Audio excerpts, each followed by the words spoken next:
Assalamualaikum warahmatullahi wabarakatuh.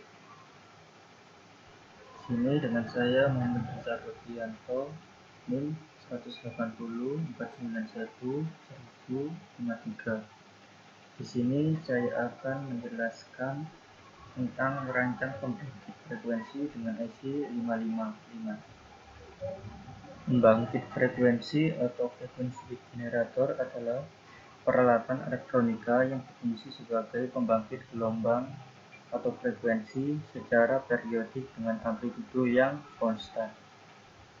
Gelombang yang dihasilkan dapat berupa gelombang sinus, gelombang kotak, dan gelombang segitiga.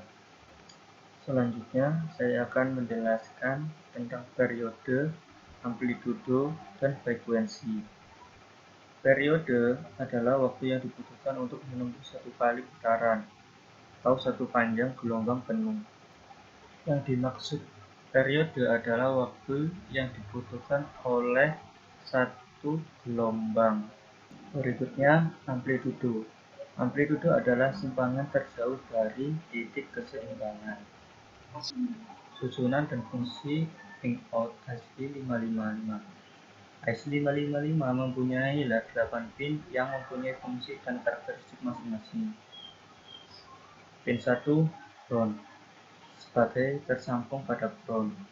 Pin 2 trigger sebagai pemicu agar kewaktuan bekerja. Pin 3 output clock IC 555.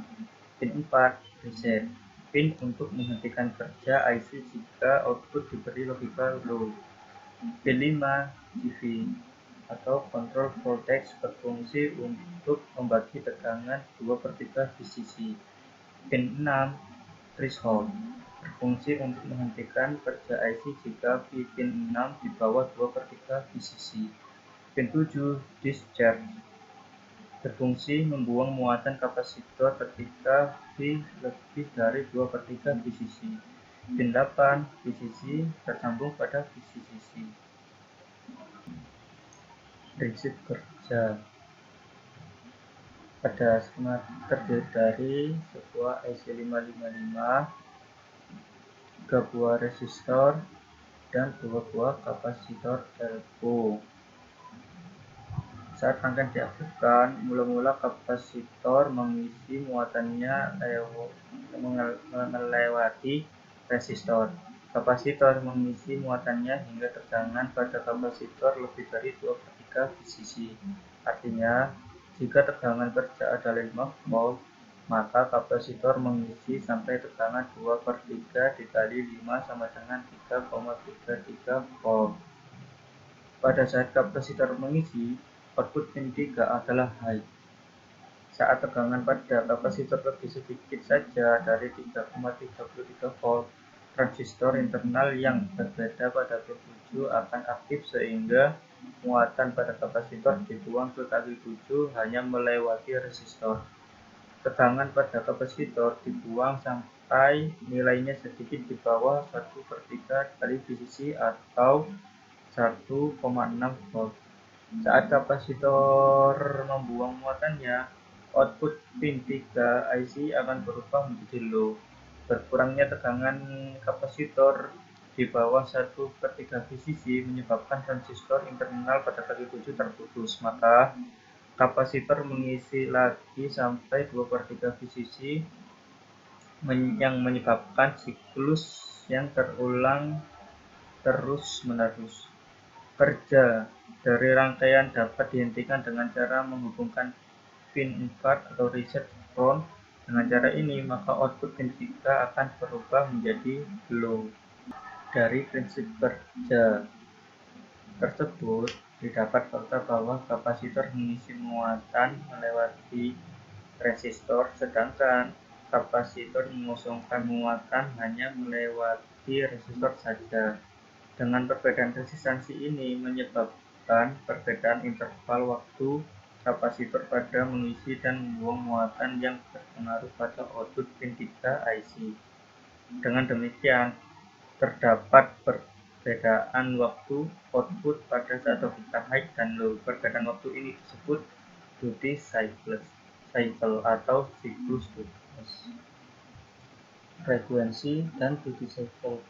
Frekuensi adalah banyaknya siklus gelombang yang dapat dihasilkan dalam satu detik, sedangkan frekuensi dapat dinyatakan dalam satuan hertz. Duty cycle adalah perbedaan waktu sinyal pada saat logika high dan low. Duty cycle dinyatakan dalam satuan persen. Semakin besar duty cycle-nya, maka semakin besar pula range sinyal bit-nya. Pada rangkaian S55, kita dapat mengatur besar frekuensi dan duty cycle-nya dengan menggunakan nilai resistor dan kapasitornya. Pembangkit gelombang kotak dengan duty cycle 50% dan frekuensi variabel menggunakan waktu 555. Gelombang kotak adalah salah satu bentuk gelombang dasar yang sering dipakai dalam elektronika dan pengolahan isyarat.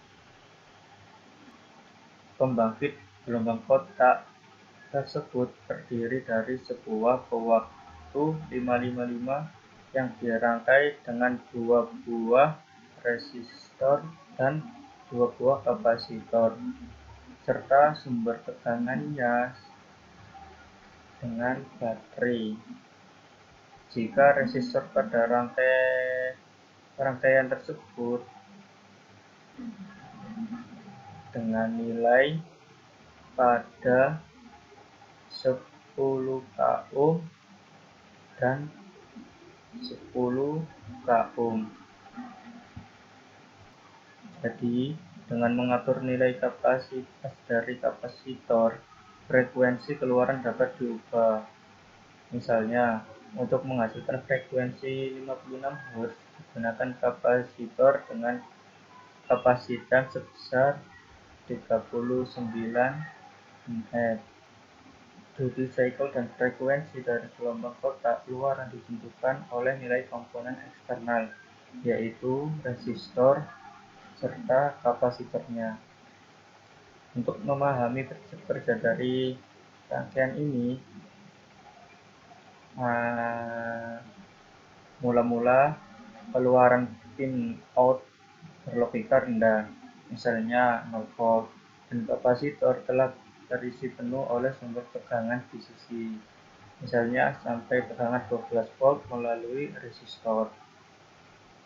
Selama pin out berlogika rendah, discharging transistor di dalam IC555 menjadi on, mengakibatkan keluaran muatan dari kapasitor menuju GND melalui resistor dan discharge transistor, sehingga tegangan kapasitor turun. Karena tegangan pin triggernya selalu mengikuti tegangan kapasitor, ketika tegangan kapasitor hendak jatuh ke nilai di bawah 1/3 VCC, yaitu 4 volt, komparator yang terhubung ke pin trigger berubah ke logika tinggi yang keluaran pin out berubah ke logika tinggi. Selama pin out berlogika tinggi, discharging transistor di dalam waktu 555 menjadi off, mengakibatkan kapasitor terisi muatannya kembali melalui resistor, sehingga tegangan kapasitor naik. Karena tegangan pin threshold juga selalu mengikuti tegangan kapasitor, ketika kapasitor hendak melalui 2/3 VCC, yaitu 8 volt, komparator yang terhubung ke pin threshold berubah ke logika rendah dan keluaran pin out berubah ke logika rendah kembali, dan fase sebelumnya terulang lagi. Begitu seterusnya sampai sumber tegangan VCC dilepas. Untuk mendapatkan duty cycle sebesar 50%, pH harus dibuat sama dengan PL.